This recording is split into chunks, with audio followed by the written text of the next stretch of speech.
Boa noite, meus queridos amigos do grupo ED Arujá, Centro Espírita Amor em Ação da cidade de Arujá. Obrigado, Edmilson, pelo suporte. Obrigado, Inajá, pelo convite. E eu gostaria que vocês, por favor, me dessem um retorno de como está chegando o áudio, o vídeo, né? Para que a gente então comece, que já se deu às 20 horas e 30 minutos, a palestra de hoje, cujo título é O Bom Combate. Vamos começar com uma oração, como sempre fazemos, né? Sob orientação de Jesus e da espiritualidade superior. Querido Mestre Jesus, estamos aqui separados fisicamente, mas unidos no mesmo ideal, com o mesmo sentimento fraterno de amor e de dedicação à causa cristã. Como espíritas, consideramo-nos trabalhadores da última hora, Senhor.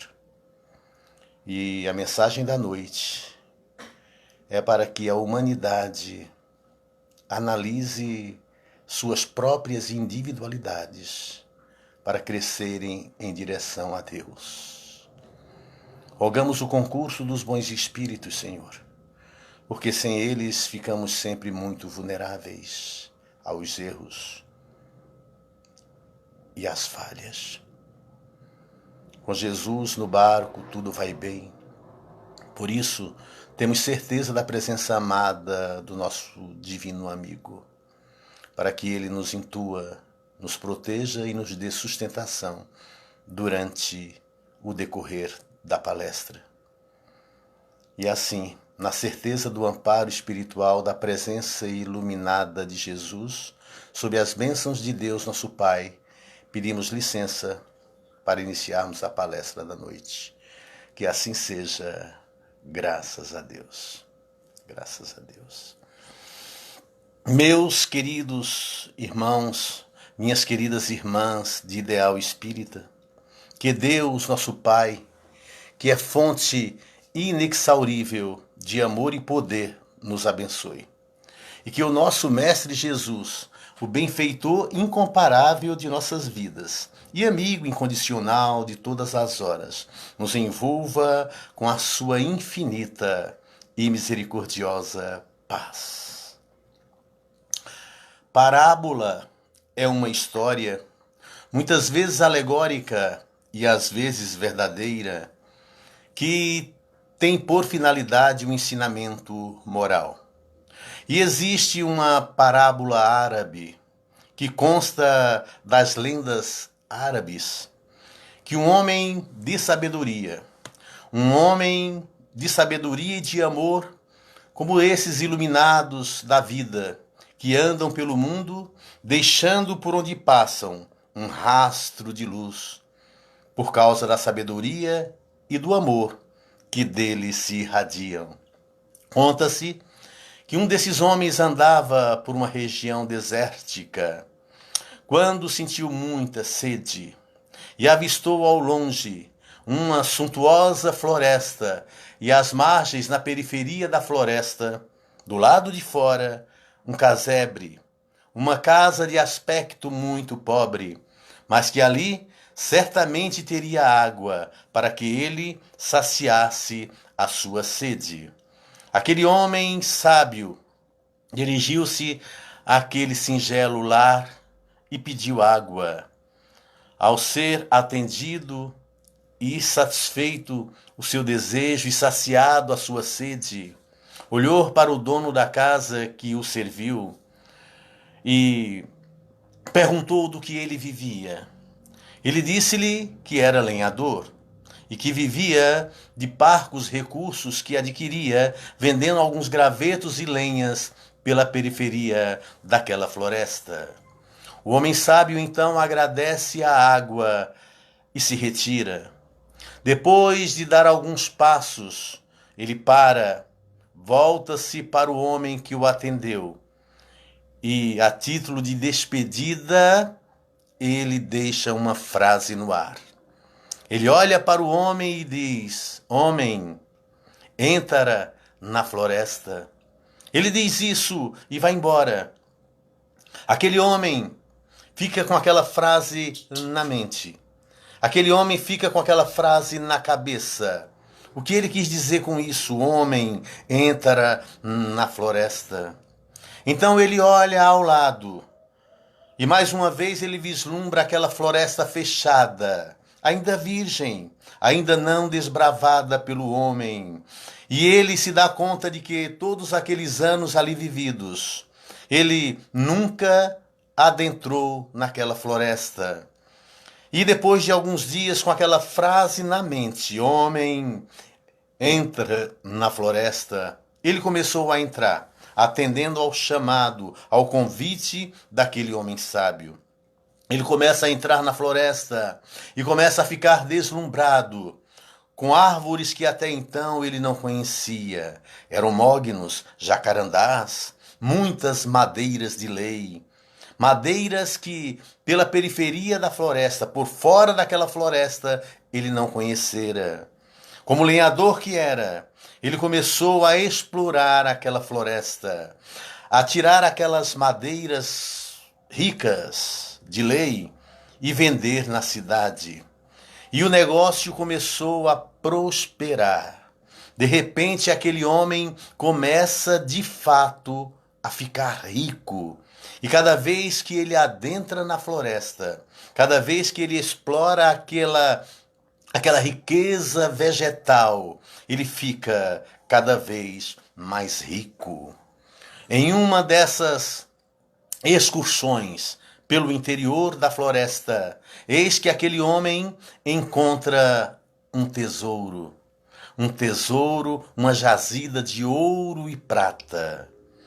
Ele então vai até a cidade, vai até o cartório de imóveis da cidade mais próxima e descobre que aquelas terras são terras devolutas, não têm dono.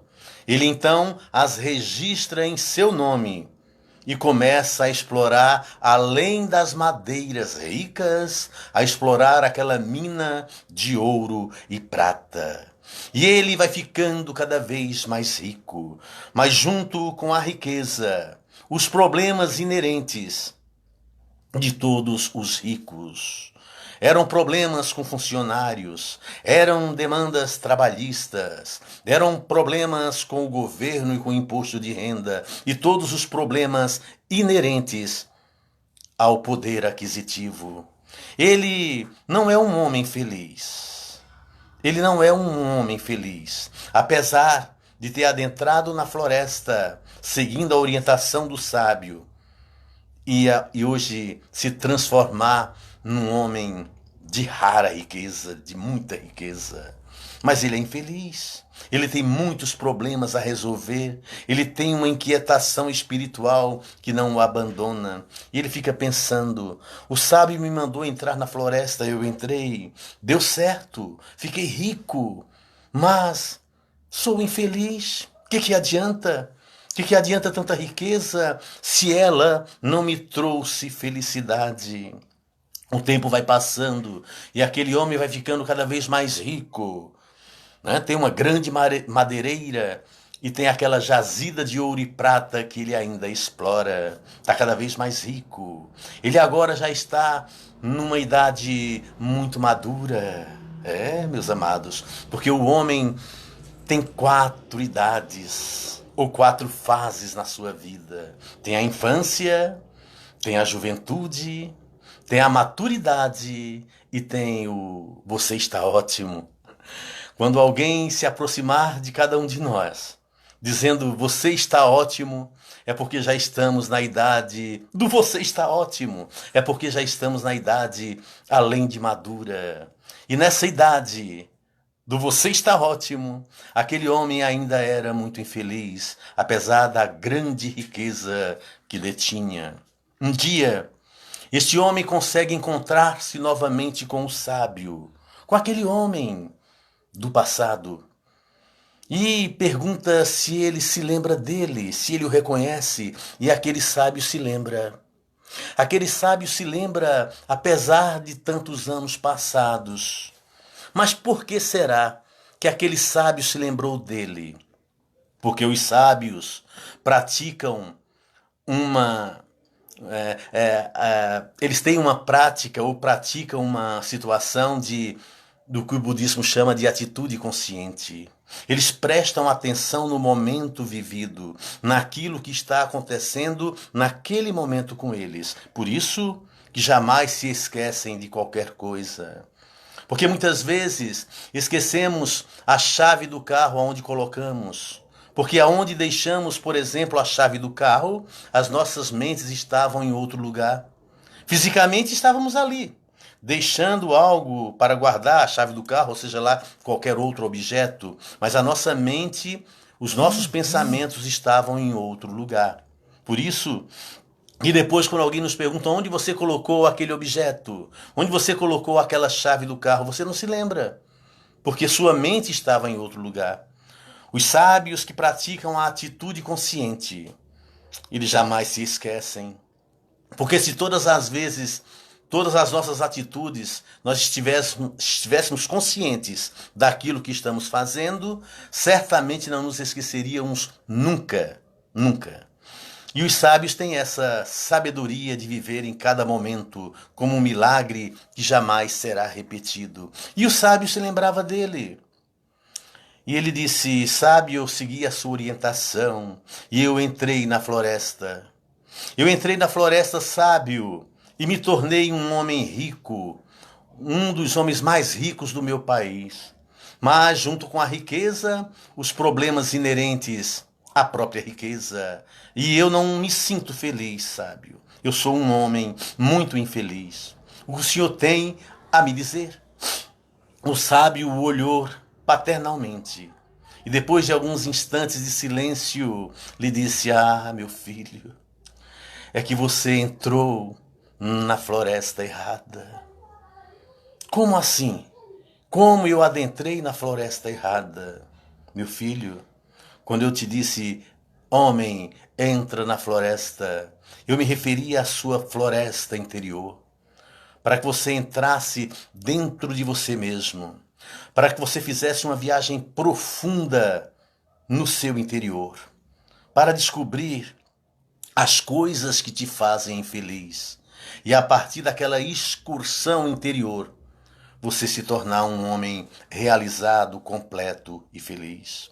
Você entrou, filho, na floresta errada.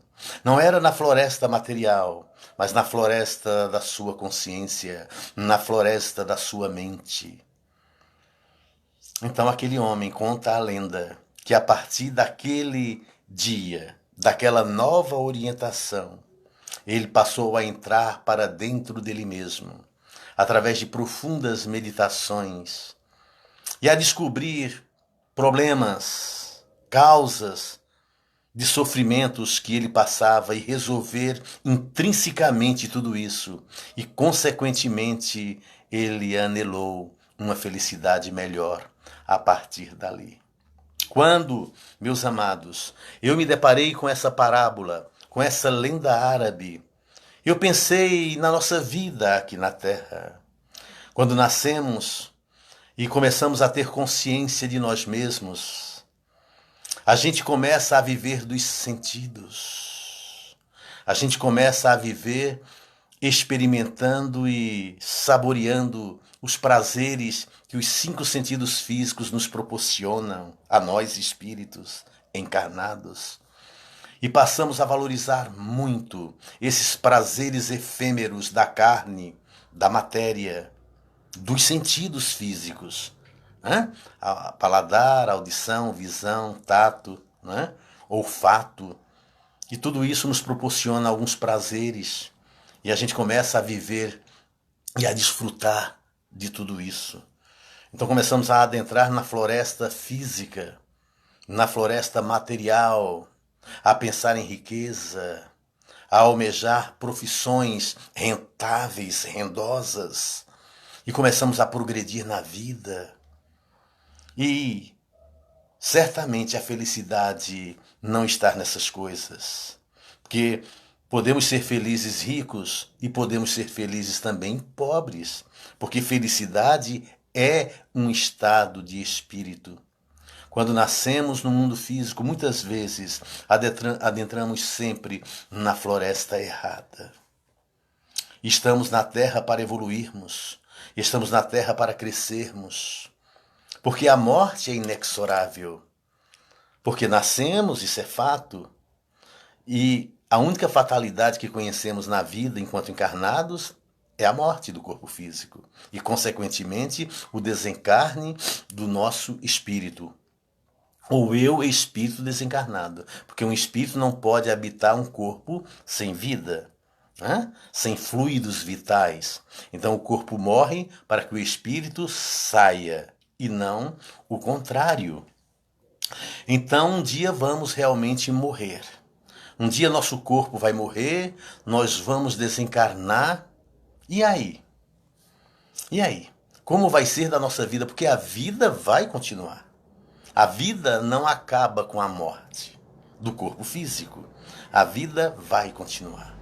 Então estamos na Terra para evoluirmos, mas vivemos de tal forma dispersos, com os nossos pensamentos dispersos, e nunca pensamos de fato em nós mesmos, nunca vivemos uma atitude consciente, nunca pensamos na possibilidade, né, do que vamos levar daqui. Nunca pensamos que somos espíritos vivendo uma experiência física e que essa experiência física vai terminar, né? A mais hora ou menos hora. Ninguém sabe o dia, graças a Deus, mas uma hora nós vamos ter que partir. Ninguém veio para ficar. E a gente vai vivendo uma vida como se nunca fosse morrer, depois morremos, como se nunca tivéssemos vividos, sem aproveitar a existência terrena. E voltamos. E ficamos nessa de retorno e recorrência, porque enquanto tivermos algo para resolver aqui na Terra, nós vamos ter que voltar. Vamos ter que voltar quantas vezes forem necessárias. E não vamos sair nunca desse vale de lágrimas, que é a Terra, desse purgatório terrestre, né? Desse purgatório em que vivemos, que nos traz sofrimento, que nos traz desconforto. Porque enquanto estivermos devendo qualquer coisa para o planeta, precisamos retornar quantas vezes forem necessárias. Então o que sobra é o espírito. Jesus foi muito claro no Sermão da Montanha, quando ele disse para a gente não se preocupar com as coisas pueris que o ladrão rouba, que a traça corrói, que a ferrugem come, para nos preocuparmos mais com os valores imorredouros da alma, do espírito, porque isso de fato é nosso. Isso de fato é nosso. Então Jesus foi o grande sábio da humanidade, o espírito mais puro que passou pela terra e que nos deixou um legado para conhecermos a verdade, para que a verdade nos liberte. E onde está a verdade? Ora, a verdade está dentro de nós. A verdade está dentro de nós, como nos asseverou Sócrates, o grande sábio da antiga Grécia, que não é à toa que ele introduz um dos livros da doutrina espírita, que é o Evangelho segundo o Espiritismo, a doutrina de Sócrates e de Platão, porque é uma doutrina que se assemelha por demais à doutrina espírita, porque a verdade sempre existiu. O Espiritismo só vai desbravando e descortinando verdades que sempre existiram. Homem, conhece-te a ti mesmo, disse Santo Agostinho, lembrando as palavras de Sócrates em O Livro dos Espíritos. Conhece a ti mesmo. E como faremos isso? Perguntou Kardec. Ora, fazendo inventários diários de como foi sua vida. Era isso que eu fazia quando na Terra estive encarnado. Todas as noites, antes de dormir, eu passava o meu dia em revista, para saber em que eu havia errado, em que eu havia acertado, para fazer a minha reforma íntima. Se por acaso eu magoei alguém, a primeira atitude do dia seguinte seria pedir perdão e fazer a devida reparação. Isso chama-se reforma íntima. Isto, meus amados, é entrar na floresta. É entrar na floresta para combater o homem velho. O homem velho que está aqui há milênios e que ainda me faz sofrer tanto. É me desvincular aos poucos desse homem velho para que surja o homem novo, uma nova criatura, como o próprio Evangelho diz, aquele que conhece a Jesus e é tocado pela sua luz e pelo seu poder, nova criatura é. E entrar para dentro de nós mesmos é descobrir quem somos, é olharmos para a sombra, porque ninguém é somente sombra nem somente luz. Nós somos um misto de sombra e de luz. Um misto de sombra e de luz. Né? Jung, ele dizia que um homem não se torna iluminado contemplando figuras de luz, mas antes observando sua própria escuridão. E aí? Eu descubro minha própria escuridão, eu entro dentro da minha floresta, eu descubro o ser, às vezes, terrível que eu sou, que nem sempre se manifesta no meu consciente, mas que está no subconsciente. E aí, como é que eu combato isso? O encarando de frente? O combatendo como a gente conhece os combates da vida? Não. Não, porque na natureza tudo que é agredido se defende e na defesa se fortalece. Então como que eu faço isso? Como que eu vou encarar o homem velho para vencê-lo, para derrotá-lo, para que surja o homem novo? Ora, Jesus ensinou isso também no próprio Sermão da Montanha. Em Mateus capítulo 5, versículo 39, Jesus fala: não resistais ao mal, mas pagai o mal com o bem. Olha só o que Jesus fala. Não resistais ao mal, ou seja, não enfrente o mal, não resista a ele. Porque, como eu disse, na natureza tudo que é agredido se defende e na defesa se fortalece. Então como que eu faço? Como que eu faço para fazer reforma íntima? Como que eu faço para matar o homem velho para que surja o homem novo? Não é atacando o homem velho. Né? Não é atacando. É me familiarizando com ele, é me reconciliando com ele. Ele é o meu adversário. Não é o adversário externo que Jesus falava, são os adversários internos que nós temos. E ele disse: reconcilia-te com teu adversário enquanto estás com ele no caminho. Hã? Então, muitas vezes os meus adversários são internos e eu preciso me reconciliar com eles. Reforma íntima sem martírio, como diz o espírito Hermance Dufour em um dos seus livros. Então, como que eu faço? Eu não encaro o meu homem velho. Eu sei que eu tenho defeitos, eu sei que eu tenho muitas coisas ainda para consertar, mas como que eu conserto isso? Como que eu combato esse estado de coisas? Ora, meus amados, fazendo o contrário. Como disse Jesus, não resistir ao mal, não encará-lo, mas pagar o mal com o bem. Se eu tenho um copo de água suja, vamos imaginar um copo de água suja do rio Tietê. O copo está cheio de água suja.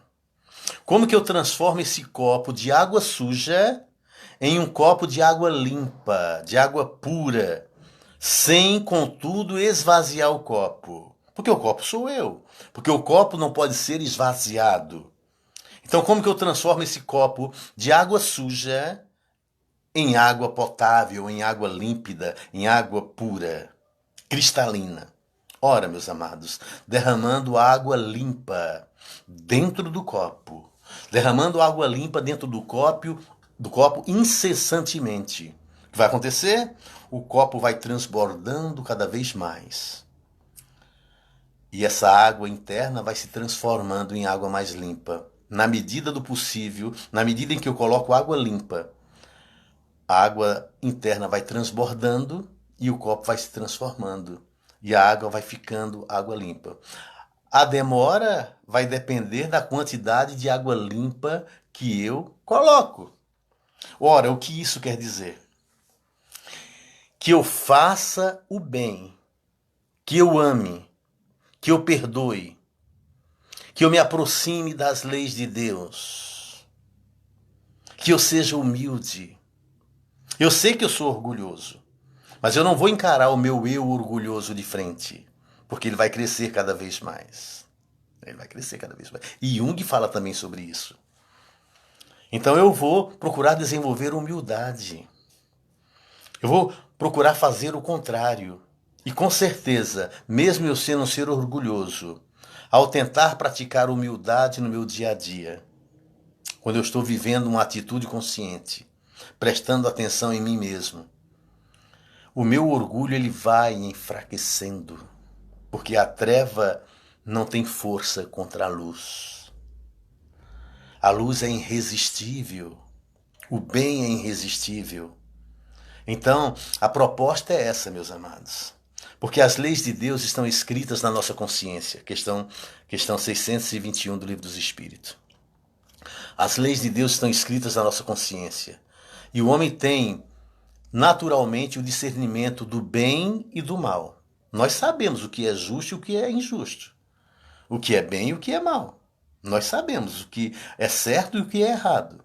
Todo homem dotado de consciência, de razão, todo ser que é animal, racional, ele sabe o que é certo e o que é errado.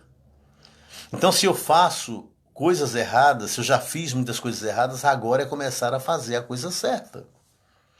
É desenvolver virtudes. É jogar água limpa para dentro desse copo sujo que sou eu. É isso que precisa acontecer. É isso que precisa acontecer. E não adianta nós dizermos que não sabíamos, que não sabemos, que ninguém nunca nos falou sobre isso. Ora, o Evangelho de Jesus é repleto de ensinamentos assim. Conhece a verdade e a verdade vos libertará. E onde está a verdade? Certamente dentro de nós. Por quê? Em outra passagem, Jesus disse-nos que o reino de Deus está dentro de nós mesmos. Que não vamos encontrar o reino de Deus aqui ou acolá, em situações exteriores, mas dentro do próprio homem. Eu suponho que o reino de Deus seja um reino de verdade. Então a verdade está dentro de nós, conheceremos a verdade e a verdade nos libertará. Homem, conhece-te a ti mesmo e conhecerás o universo e os deuses. Façamos profundas reflexões, meditações, porque quando eu oro, eu converso com Deus, mas quando eu medito, Deus me responde. Quando eu medito de forma introspectiva, quando eu olho para dentro de mim mesmo, eu obtenho as respostas, porque tudo, meus amados, está dentro de nós. Tudo está dentro de nós. Então, é combatendo esse estado de coisa, esse homem velho, que me faz sofrer ainda muito. E como é que eu combato? Como eu disse, fazendo exatamente o contrário. É vivenciando o amor, o perdão, o altruísmo, a caridade. Fora da caridade não há salvação. E vieram tantos. Veio Sócrates, veio Lao Tse, veio Paulo de Tarso, para mim um dos maiores cristãos que a humanidade já conheceu. Porque se o cristianismo é hoje o que é graças a Paulo de Tarso, que foi até Roma, a capital do mundo na época, para levar a mensagem do Cristo. Porque Paulo foi o vaso escolhido por Jesus. Foi o vaso escolhido, era o único que tinha capacidade de levar o evangelho de Jesus para Roma. Os outros apóstolos não, eram homens mais simples, mas Paulo tinha uma cultura exacerbada, por isso foi o vaso escolhido por Jesus. E eu gosto de Paulo porque ele é um exemplo de transformação. Paulo é um exemplo de mudança radical, de revolução da consciência. Paulo é um exemplo de como se revoluciona uma consciência, como se transforma em uma única existência. Né? Como nega a si mesmo. O negar a si mesmo, Jesus diz, queres vir após mim, negue a si mesmo, pegue sua cruz e siga-me. Negar a si mesmo, o eu egoísta. Si mesmo é isso, é egoísmo. Negar essa minha característica egoística. Pegar minha cruz e segui-lo. E Paulo fez isso com maestria. Paulo escreve aos Romanos uma carta antes de se dirigir a Roma. Às igrejas de Roma, Paulo escreve lá no capítulo 12, versículo 2. Não vos conformeis com o mundo, mas transformai-vos pela renovação da vossa mente, para entender qual é a boa, perfeita e agradável vontade de Deus. Meu Deus do céu. Não vos conformeis com o mundo, mas transformai-vos pela renovação da vossa mente, para entendermos qual é a boa, perfeita e agradável vontade de Deus. Então, meus amados, não me conformar com o mundo, É dizer, não, mas o mundo é assim e eu vou ser assim também. Não. É fazer diferente. É não me conformar com o que acontece no mundo e fazer diferente. Eu preciso fazer diferente. Então, ser cristão, ser espírita cristão, meus amados, é andar na contramão do mundo. É muitas vezes sermos taxados de tolos, de ingênuos, né? Mas é isso. A mensagem da cruz é estrupícia, é loucura para muitos. A mensagem da cruz, do madeiro, é estrupícia e é loucura para muitos. Mas a mensagem da cruz é verdade, é renovação, né? É transformação para outros. Então precisamos andar na contramão do mundo. Para sermos cristãos de verdade, precisamos fazer diferente. Lao Tse, ele escreve uma página na época em que ele viveu, 2000 anos antes de Cristo na antiga China. Né? Ele escreve uma página que eu acho que hoje deveria ser lida em todas as universidades de psicologias do planeta. Essa página que Lao Tse escreveu deveria ser lida e estudada por todas as universidades de psicologia. Porque ele escreveu para se ver livre de um guarda. Ele ia fugindo da cidade que estava sitiada, né, por Ciro II, na sua ânsia de poder, estava tomando conta e invadindo e possuindo todas as cidades. Lao Tse ia fugindo, um dos guardas que protegia a cidade viu fugindo e disse: alto lá, para onde vais? E quando reconheceu o grande sábio que era Lao Tse, disse: escreva uma página para mim que eu deixo você partir. Lao Tse, então, mais para se ver livre do guarda do que para qualquer outra coisa, escreveu um pergaminho ali, onde ele disse: aquele que conhece os outros é inteligente, mas aquele que conhece a si mesmo é iluminado. Aquele que vence os outros é forte, mas aquele que vence a si mesmo é poderoso. Aquele que conserva a alegria é rico, aquele que se mantém no caminho tem vontade. Seja humilde e permanecerás rico. Curva-te e permanecerás ereto. Esvazia-te e permanecerás repleto. Gasta-te e permanecerás novo. O sábio não se exibe e por isso brilha. Ele não se faz notar e por isso é notado. E ele nunca está competindo com ninguém. Ele não se elogia e por isso tem méritos.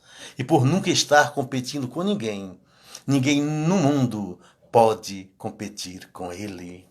Grande página que resume o que é o cristianismo, que resume o que é a doutrina espírita, né? Lao Tse. Lao Tse, uma vez, conta-se que ele estava embaixo de um poste de uma lamparina, né? Procurando algo embaixo daquela lâmpada de lamparina. Procurava algo assim meio de quatro no chão. Quando alguém o reconheceu e disse: nossa, Lao Tse, o sábio, está procurando algo, vou ajudá-lo. E de repente aquele homem começa a ficar de quatro também com ele e procurar algo que não sabe o que é. E de repente pergunta para Lao Tse, você procura o quê? Você perdeu o quê? E Lao Tse fala: eu perdi a chave do meu quarto. E aquele homem fala: você perdeu aqui mesmo? Ele disse: não. E aonde você perdeu? Lá você fala: lá no escuro do meu quarto. Ora, você perdeu no escuro do seu quarto e você procura aqui, por quê? Ele diz: porque aqui está claro. Meus amados, tem algo que a gente perde no escuro da nossa consciência, do nosso inconsciente profundo, que são as verdades que a gente necessita, que a gente só pode encontrar na claridade espiritual que está dentro de nós. Então, não adianta atacar a nossa escuridão de frente, porque ela vai se fortalecer cada vez mais. Mas fazer brilhar a nossa luz, que tem luz dentro também. Jesus disse: brilha a tua luz diante dos homens, para que eles vejam as tuas obras e glorifiquem a Deus, ao Pai que está nos céus. Mas o mundo não vive mais ou menos assim, né? O homem vive uma vida pensando nele mesmo, achando que o problema dos outros é dos outros, que o problema dos outros não afeta a ele próprio, afeta. Eu não posso ser feliz tendo ao meu lado pessoas infelizes. Pobreza, tristeza, fome. Né? Eu não posso mudar esse estado de coisas, mas eu posso mudar a mim mesmo. E na medida do possível, fazer brilhar a minha luz e ajudar aqueles que vivem ao meu redor. Isso eu posso fazer. Tem uma história singela que fala de um ratinho que morava na despensa de uma casa de fazenda. Ele via por ali na despensa comendo algumas coisas, roubando alguns pedacinhos de queijo aqui e ali. Quando de repente um dia ele observa que o fazendeiro chega da cidade trazendo nas coisas que comprou na cidade uma ratoeira. E arma a ratoeira na despensa. E aquele ratinho fica desesperado, com medo da ratoeira. E aí vai pedir ajuda aos amigos da fazenda. Vai até lá fora e pede ajuda à galinha. Fala, galinha, por favor, me ajuda. O fazendeiro chegou com uma ratoeira e eu morro de medo. A galinha olhou para ele e disse, mas ratoeira é problemas de ratos. Eu não tenho problemas com ratoeira. Ratoeira nunca vai me pegar. Isso é problema seu, se vire. Ele então vai até o chiqueiro e pede ajuda ao porco. Me ajude, por favor. Você é grande, você pode desarticular a ratoeira. O porco fala, mas eu vivo aqui. Eu estou protegido. Ratoeira é problema seu. Se vire, não é problema meu. Ele fica desesperado, vai até o curral e pede ajuda ao boi. Me ajude. O fazendeiro trouxe uma ratoeira da cidade, eu estou morrendo de medo. E o boi disse, mas eu sou boi. Ratoeira não é meu problema, ratoeira é problema seu, se vire.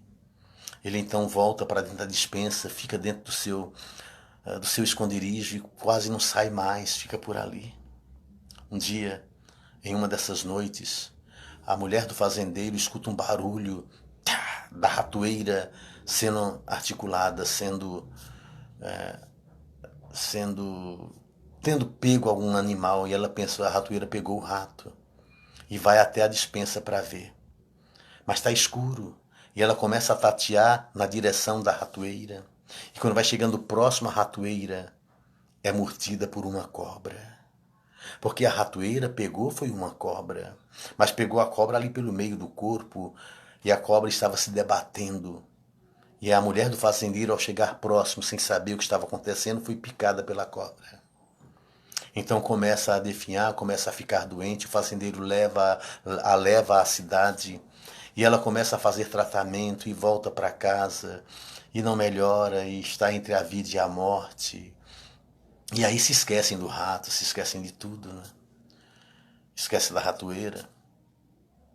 E a mulher está cada vez pior. E as visitas, os parentes vão até a casa para visitar a mulher enferma.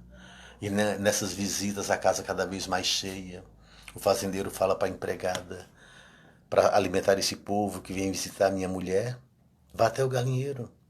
Pegue uma galinha e mate para fazermos uma canja. E a galinha é morta. Mas a mulher não melhora e cada vez mais chega pessoas para visitar. E para alimentar aquele povo, o fazendeiro manda matar o porco. E a mulher vai piorando, mas de repente ela começa a melhorar, começa a ficar bem. E não é que ela melhora? Ela melhora, ela fica curada. E aí todos ficam felizes e o fazendeiro fala, vamos comemorar, vamos fazer uma festa e um churrasco, matem o boi. Vocês perceberam, meus amados? A galinha disse que ratoeira não era problema dela. O porco também, o boi também. No entanto, era problema delas. Não ajudaram o rato e a consequência foi terrível para eles próprios. Então o problema do meu irmão diz respeito a mim, sim. O problema do meu irmão diz respeito a mim. Eu preciso me preocupar com o outro. Eu preciso amar ao próximo como se fora a mim mesmo. De outra forma, eu não posso ser feliz nunca, porque o problema do outro pode certamente me alcançar. Então eu preciso resolver. Eu preciso ser fraterno para com as pessoas. Praticar a caridade. Fora da caridade não há salvação. Bandeira do Espiritismo. Na questão 913, quando Kardec pergunta qual é o maior dos vícios da humanidade, e a resposta é o egoísmo. É o egoísmo. É o grande flagelo, cabeça de legião. Né? É através do egoísmo que se sobressaem todos os nossos outros defeitos. Eu não posso encarar meu egoísmo de frente, mas eu posso ir eliminando os tentáculos, né, que vão saindo do meu egoísmo. Os pequenos defeitos que são originados no meu egoísmo. Eu preciso ir resolvendo isso até chegar no cabeça de legião e ele enfraquecer cada vez mais. É isso? Como é que eu destruo uma árvore? É mais fácil ir eliminando a raiz, os tentáculos e as ramificações da raiz. Quando a raiz se acabar, a árvore morre por si mesma. É assim que se faz reforma íntima, colocando luz para dentro. E esse egoísmo, essa árvore do egoísmo minha, vai enfraquecendo cada vez mais. E na pergunta 917, quando Kardec pergunta como fazer? Como fazer isso? E os Espíritos nos falam que a gente precisa se aurir de toda a nossa força espiritual. Pegar todos os nossos recursos que temos pessoais e combater com afinco, com força, o orgulho e o egoísmo, que são os grandes flagelos da humanidade. E fala-nos que o Espiritismo bem compreendido é uma grande arma contra isso. O Espiritismo bem compreendido é uma grande arma, que a gente passa a ter certeza da continuidade da vida, que somos artífices da nossa própria vida, construtores da nossa própria felicidade. Então o Espiritismo bem entendido, ele pode nos ajudar muito nessa caminhada. Quero compartilhar com vocês uma poesia que eu fiz, cujo título é o título dessa palestra, O Bom Combate. E acho que consta no meu livro, Conversando sobre a Vida, que alguns de vocês já adquiriram. O Bom Combate diz: sou um microcosmo em crescimento, parte integrante de um todo, luz incandescente camuflada pelo orgulho, o maior de todo o engodo. Chama de vida inapagável, inteligência em desenvolvimento, consciência que se amplia a cada dia, espírito em eterno crescimento. Estou em busca da plena liberdade que todo ser anela alcançar, condição que eu só vou conquistar vencendo em si mesmo, em mim mesmo, a maldade. Egoísmo, flagelo da humanidade, que preciso vencer a cada dia, para um dia sentir a alegria de viver plena felicidade. Então, esse é o objetivo da vida, vencermos a nós mesmos, andarmos nas pegadas do Cristo, tentarmos praticar os ensinamentos que Ele nos delegou, que Ele nos deixou. Porque Jesus não deixou somente ensinamentos teóricos, Ele vivenciou cada um deles. Não teve um só dos ensinamentos de Jesus que ele não vivenciou na própria pele. Por isso acreditamos tanto nele. Porque ele foi o único dos profetas que vivenciou realmente cada palavra daquilo que ensinou e que falou. Não ficou só dizendo, ele realmente viveu tudo aquilo. E Paulo também. Paulo, quando se transformou no cristão, quando encontrou Jesus na estrada de Damasco, quando literalmente caiu do cavalo, quando se converteu, quando mudou de rumo, quando fez a conversão da sua vida. Paulo tinha tantos defeitos, tantas imperfeições, espinhos na carne, como ele mesmo fala. E ele escreve aos Romanos ali no capítulo 7. Que miserável homem eu sou, que o bem que eu quero fazer eu não faço, mas o mal que eu não quero fazer, esse eu faço. Mas se eu não faço o bem que quero e só faço o mal que eu não quero, é o mal que habita em mim, é o pecado que habita em mim que faz. Nossa, que lamento, que miserável homem eu sou. Porque não tenho força para fazer o bem que eu quero, só faço o mal que eu não quero. É o pecado que habita em mim, eu tenho muito pecado, eu preciso vencer isso. Olha o desespero de Paulo escrevendo aos Romanos. Mas ele vai vencendo a si mesmo. E lá para os Gálatas, ele escreve lá no capítulo 1 dos Gálatas: já não sou eu mais que vive, mas é o Cristo que vive em mim. Nossa, que coisa mais linda! O Cristo já vivia nele. Ele tinha Jesus como modelo e ele seguia as pegadas. Hoje o Espiritismo nos diz que Jesus é o modelo da humanidade, mas Paulo já o tinha como modelo. Paulo já tinha Jesus como modelo dele. para alcançar um objetivo, sabe? Um ideal que ele precisava alcançar. E alcançou. Já não sou eu mais que vive, mas é o Cristo que vive em mim. E ele segue para Roma. E lá ele sabia que ia ser sacrificado, mas foi. Era a missão dele levar o cristianismo para Roma, para que o cristianismo assim fosse difundido para o mundo todo. E ele chega em Roma e é preso. Em uma de suas prisões, ele escreve uma carta para Timóteo, seu amigo pessoal. E na segunda carta que ele escreve a Timóteo, na segunda carta, que foi a última das cartas que Paulo escreveu, na Bíblia é a carta aos Hebreus, mas não foi a última foi para Timóteo. Essa é a sequência certa. Por quê? Porque quando ele escreveu a segunda carta a Timóteo, no outro dia ele foi decapitado.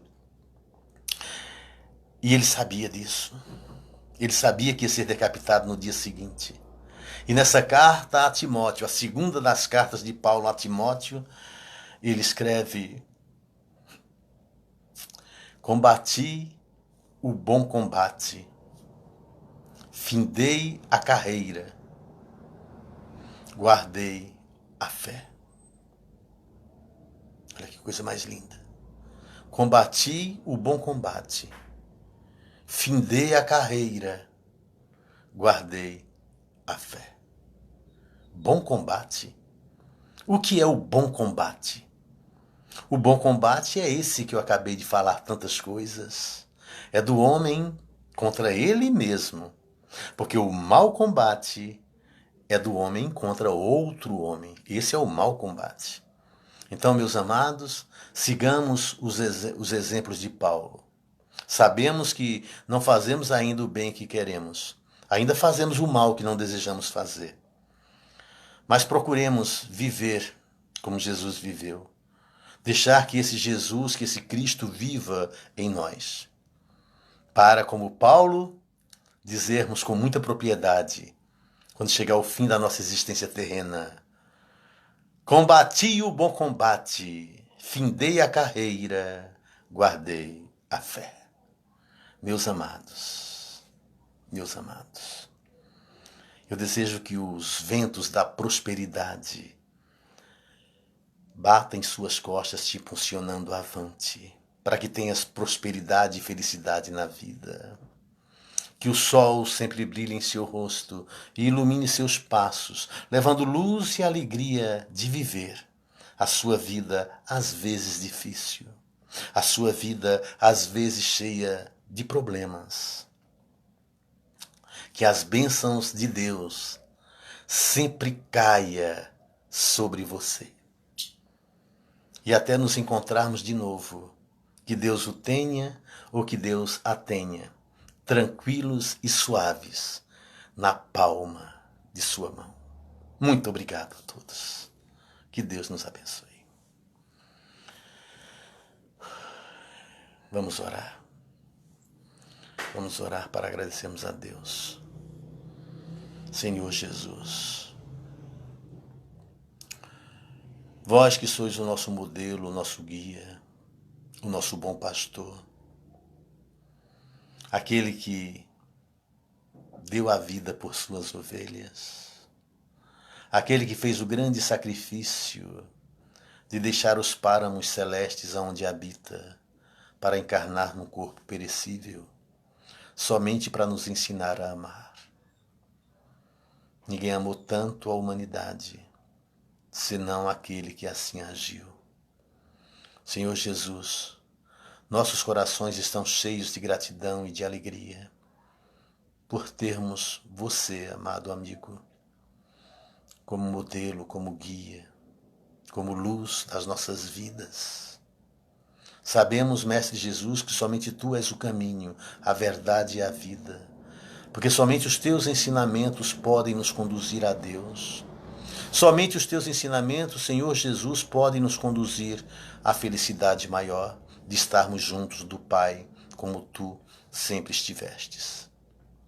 Queremos Te agradecer, Senhor, pela oportunidade da vida, por ser o nosso governador espiritual, por permitir que essa pleiade de espíritos amigos nos sustentem na caminhada, nos intuam e nos ajudem, sempre que necessário. E, sobretudo, agradecermos a Deus, o Senhor da vida, pelas oportunidades e por tudo que tem nos proporcionado, inclusive Jesus. Queremos agradecer a Deus pelas bênçãos alcançadas, pela vida e até pelo fato de termos tanto para agradecer e tão pouco para pedir. Senhor Jesus, mande seus benfeitores espirituais para ajudar a Terra nesse momento de turbulência que ela passa, para que tudo isso desapareça, para que fique somente a lição e o aprendizado de tudo que ora vivemos neste planeta tão sofrido. Mande, Senhor Jesus, seus emissários, seus espíritos de luz para nos ajudar, para iluminar as consciências desses instrumentos de Deus, que são os cientistas, para que eles achem o mais rápido possível a solução necessária, para que a gente possa continuar o nosso combate, a nossa jornada rumo a Deus, rumo ao Pai. E assim, na certeza de que tudo concorrerá para o bem, porque tudo concorre para o bem daqueles que amam a Deus. Rogamos as bênçãos de Deus, nosso Pai, para todos nós, encarnados e desencarnados. E assim, consideramos encerrada a palestra de hoje. Que assim seja. Graças a Deus. Graças a Deus e graças a Jesus. Obrigado a todos.